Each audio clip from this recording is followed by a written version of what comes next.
तो hello everyone, कैसे हैं आप सभी। उम्मीद करते हैं मस्त होंगे, स्वस्थ होंगे और आपकी पढ़ाई चल रही होगी। इससे पहले हम लोगों ने क्लास 12 फिजिक्स में जो होता है दो समांतर प्लेट के कारण बल की गणना किया था। आज हम लोगों के पास जो टॉपिक है वो चुंबकीय क्षेत्र में स्थित धारावाही लूप पर हम लोगों को बल युग्म का आघूर्ण निकालना है। ठीक है, क्या होता है बल आघूर्ण ये जानते हैं। हम लोगों ने क्लास 11th में ये पढ़ा था कि द्विध्रुव आघूर्ण और द्विध्रुव आघूर्ण पर बल युग्म का प्रभाव है ना। तो वहीं से ये कॉन्सेप्ट निकल के आता है कि बल युग्म आघूर्ण क्या होता है धारावाही लूप के लिए। तो आपके पास कोई सा भी जो मोटर होते हैं उसमें लगा होता है एक नॉर्थ और एक साउथ पोल, चुंबक का दो ध्रुव। उसके बीच में आपके पास ये जो होता है कॉपर का ब्रॉन्ज होता है और इस पर जो होता है इससे विद्युत क्षेत्र गुजरता है।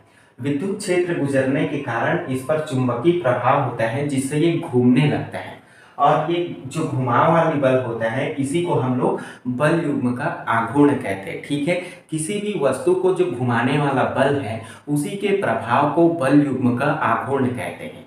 समझ में आया बात। तो हम लोगों के पास एक चुंबक है जो कि आपके पास नॉर्थ और साउथ ध्रुव से बना हुआ है। ठीक है, इसमें एक मोटर का आपके पास ब्रॉन्ज रखा हुआ है। इस पर आपके पास चार बल काम करता है।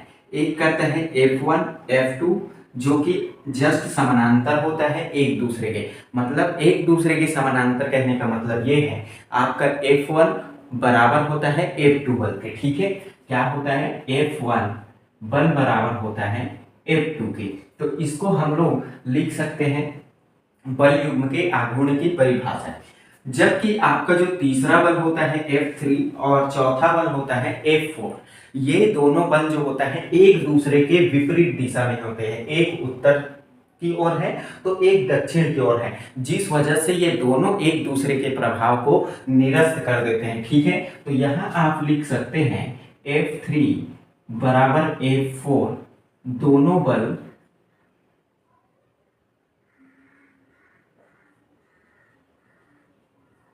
विपरीत दिशा में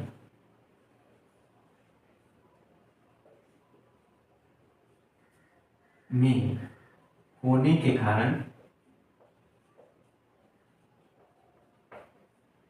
एक दूसरे को निरस्त कर देते।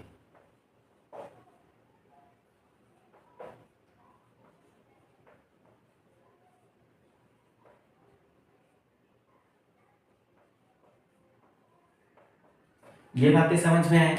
अब सिंपल आपका बल युग्म की परिभाषा क्या कहता है, याद रखिए बल युग्म की परिभाषा से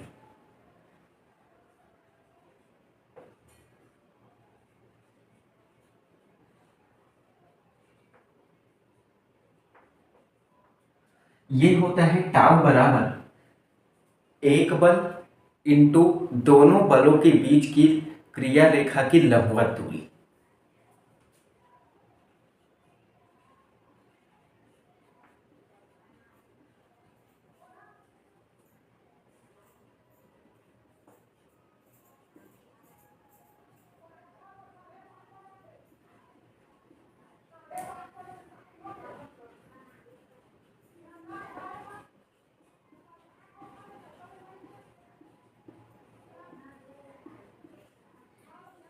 ये जो होता है आप लोगों के पास बल युग्म की सूत्र व इसी परिभाषा के आधार पर बनता है।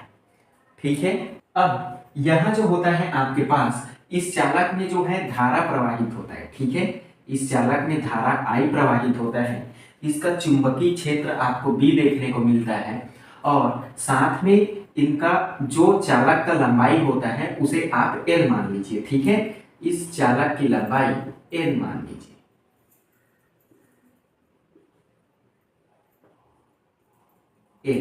तो यहां से वो तो एक बल हुआ आपके पास tau is equal to I L B into का आप क्या मानेंगे दोनों बलों की क्रिया रेखा की लंबवत दूरी। दोनों बलों की क्रिया रेखा की लंबवत दूरी मतलब ये जो आपके पास है ये एक बल हुआ F2 और नीचे एक बल, दो बल हुआ, इनके बीच की लंबवत दूरी हम क्या मानेंगे तो आपके पास बी साइन थीटा होता है, ठीक है, या सिंपल आप बी मान लीजिए फिलहाल।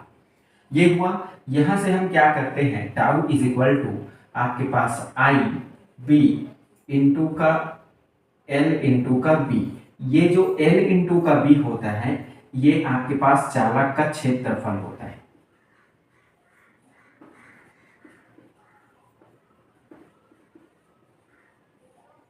ए होता है। हम इतने के बराबर में क्या लिख सकते हैं, तो एल लिख सकते हैं। क्लियर हुई बातें। तो यहां से देखा जाए तो हम लोगों के पास टाउ इज इक्वल टू क्या होगा, आई ए बी निकल के आ जाएगा, ठीक है। ये निकल गया हम लोगों के पास फिलहाल के लिए बल युग्म की परिभाषा से।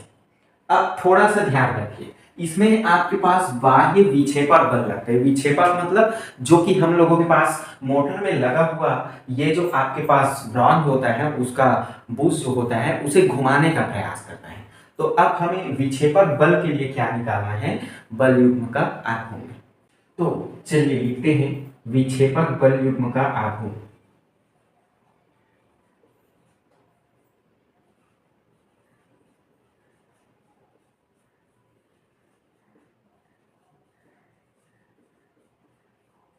ये क्या होगा भाई, फिर से आपके पास टाउ इज इक्वल टू एक बल इंटू दोनों बलों की लंबवत दूरी।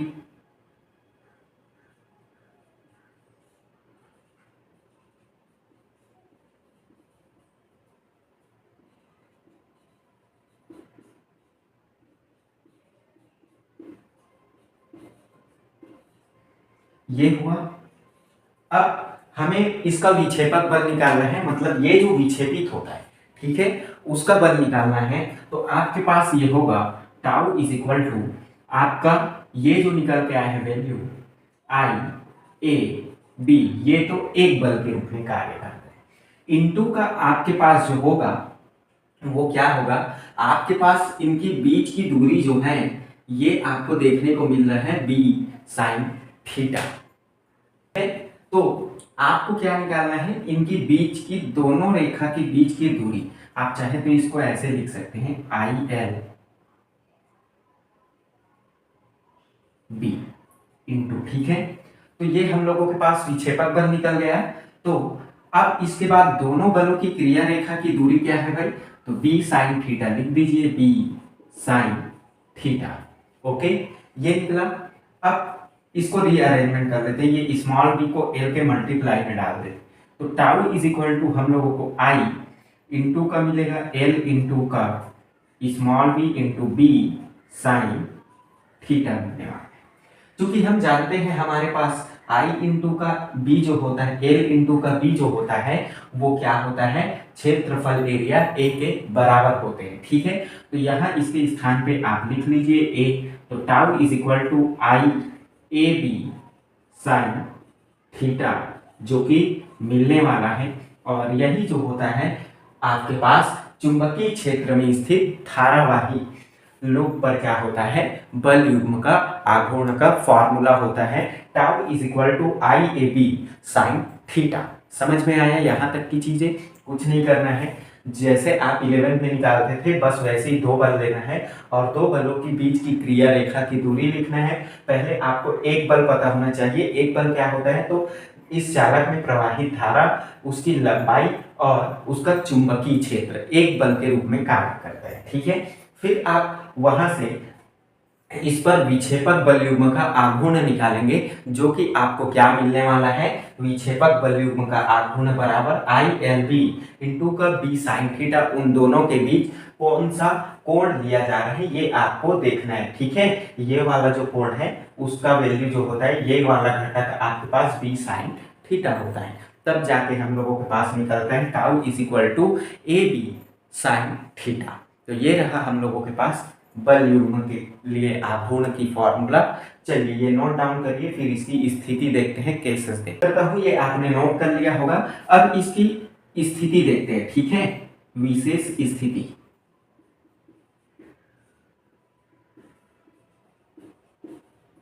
विशेष स्थिति में आप याद रखिए, जब आपको theta is equal to 0 degree दिया हो तो थीटा का मान आप 0 रख दीजिए। तो टाउ इज इक्वल टू आपको क्या मिलेगा, आई ए बी साइन 0 डिग्री, और साइन 0 का मान 0 होता है, तो टाउ इज इक्वल टू हम लोगों को क्या मिल जाएगा, 0। इस स्थिति में लगने वाला जो बल आघूर्ण होगा वो शून्य होगा। ठीक है, अब सेकेंड स्थिति आप case number second theta is equal to 90 degree रख लीजिए, तो टाउ इज इक्वल टू आपको क्या मिलेगा, आई ए बी साइन 90, और साइन 90 का मान 1 होता है, तो आपको tau is equal to I A B मिल जाएगा, जो कि इसका अधिकतम मान होता है। ठीक है, मैक्सिमम वैल्यू होता है।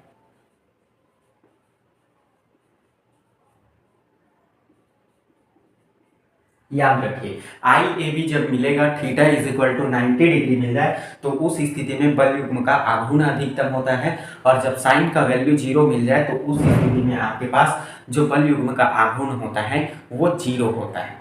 क्लियर है यहाँ तक की बातें?